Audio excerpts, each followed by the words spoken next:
So we're going to make the soup with the winter luxury pie pumpkin, and it's true, you can bake it or saute it to make it into a soup, and it just comes out so creamy and it has a really rich flavor to it. Okay. But it's really all about the taste of the squash itself. So yeah, you can have a lot of fun experimenting with different varieties. yeah. Yeah, one thing that my wife really does a great job making is making a savory pie out of squash, and we do like using the maximas there. The main maximum we grow are red curry and buttercup, and we really like the flesh of the red curry for the pie because it's dark orange. The buttercup tends to be kind of like yellowish orange, which isn't as attractive for me, but they taste very similar in flavor. It's almost like a quiche, but the main filling is an egg. It's the squash, and we do add a little bit of egg, cheese, and we like to put red peppers and sweet corn. Oh, that sounds delicious. Yeah, and that's something I really like. Other little variations in soups. Great winter squash soup is pretty easy to make. You'll find out with this video. And squash au gratin is something like that. And it's really delicious too. But yeah, you can fry. I said that we generally just fry the delicatas, but you can fry other kinds of squashes. With some of the other squashes, you do have to peel the rind before you cook it, which is why I tend to steer away from it. It's just more labor. Right. And I'm kind of a lazy cook. So. And if you bake it, then you don't have all of that trouble. You can take it off, scoop out the filling. It's very quick and easy. Right. So I tend not to like to cut winter squash in little pieces raw or peel them or anything, because for me it takes more time. Right. So I like just doing one slice in the middle and then put it in the pan and then turn on the oven and it's done. That's great. Well, thank you very much.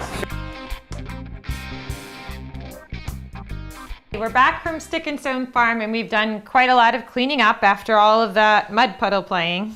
Did you have fun playing in the mud, Emma? So now we're going to make some pumpkin soup. Now we've got here a whole selection of winter squashes. We were talking with Chaw about all the different varieties there are, and there's some really beautiful, colorful options here. They all have a slightly different flavor and texture, but they'll all make a delicious soup. So we're going to start by cutting it in half, and then we'll scoop out the seeds. No, you don't need to use a knife. Mommy's going to be the one to use the knife, okay? Hey, are you going to help me with the seeds? Then you need a spoon. Can you pick up a spoon? Get a spoon. All right. Can you get Becca a spoon too? Becca needs a spoon too. Yeah. Thank you, Emma. You're hard to get it. Good job, Emma. Stick this out.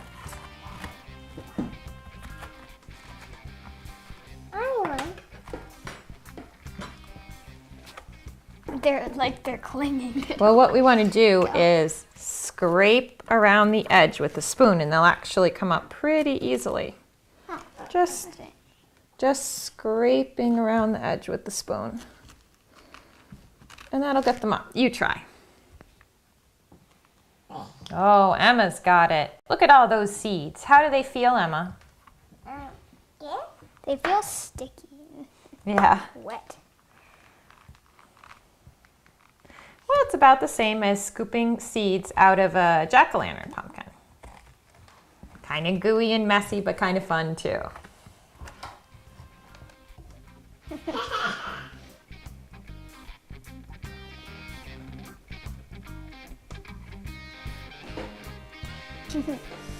They're like a pumpkin top.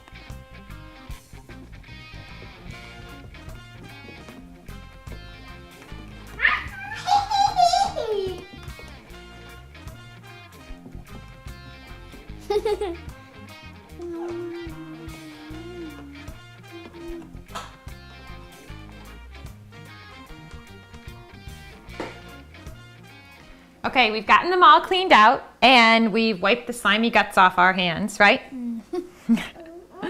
Pumpkins can be a lot of fun to play with. So the difficult thing is that they can be a little bit slippery to work with. So what I'm going to do is I'm going to slice our pumpkin into wedges. Sort of reminds me of a big enormous orange. Yeah, it is a little bit like orange section. They're very pretty. And then we're just going to cut the rind off the pumpkin. That looks... So it's much safer to work with this way. One way to speed up removing the pumpkin rind is to actually bake the pumpkins. If you just have them and bake them in the oven, you can scoop out the meat and it'll come very easily away from the pumpkin rind. And then you can make it into soup. You just eliminate the step of sauteing the pumpkin. But we're going to remove our rind. In fact, this particular pie pumpkin has such a thin skin that we can do it with a vegetable peeler. You can do it, Emma? Let's see. Let Mommy help. No, let me do it. Hold it with your other hand. Can you hold it with your other hand? Look, put the pumpkin down now. Use this hand to hold the peeler. Push. Oh, look at that. No, I can do it. All right, now we're going to let Rebecca have a turn. Yep, that one's so much easier, isn't it? I can't get the end. All right.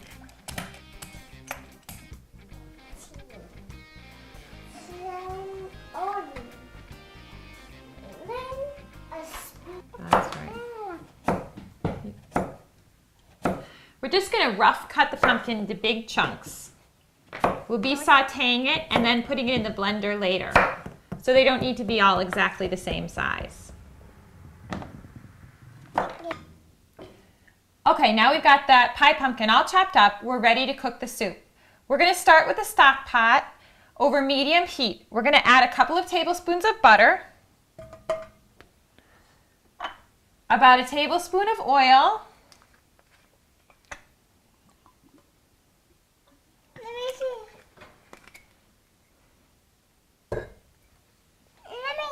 Can you see, Emma? Be careful, don't touch, it's hot. Okay. Stove. Then we're going to add our chopped pumpkin.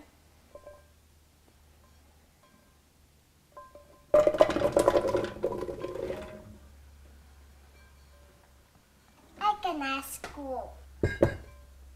All right, now the pumpkin is going to saute in the butter and olive oil. You can stir. Let me help. No. Very nice.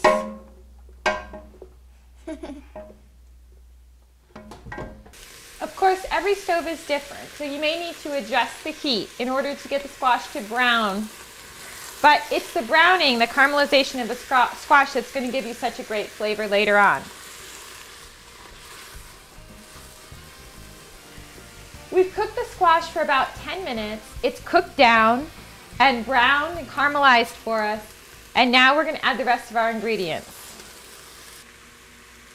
I've got a clove of garlic chopped,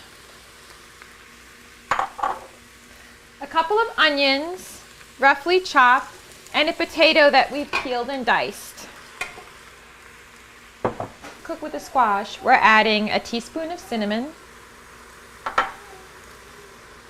a couple of teaspoons of salt,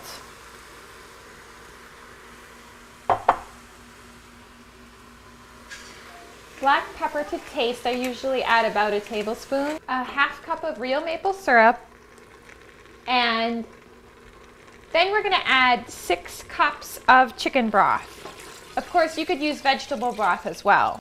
Now we've simmered our soup for about 20 minutes until the potatoes and onions are cooked through. And now we're going to add it to the blender.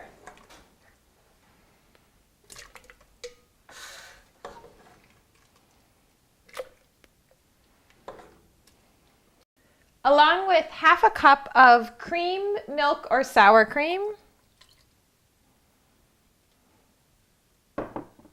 Emma, are you going to turn it on? And this one? And this button here. First this button. Whoop. Then this button.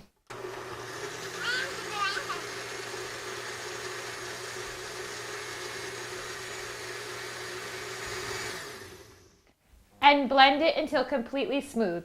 You'll need to do 2 batches in a standard size blender for the size of pie pumpkin that we used. This soup makes the house smell so wonderful. We're going to make the most of this gorgeous fall day by enjoying it outdoors. Oh, you're going to stir it? So yummy. I should stir mine too.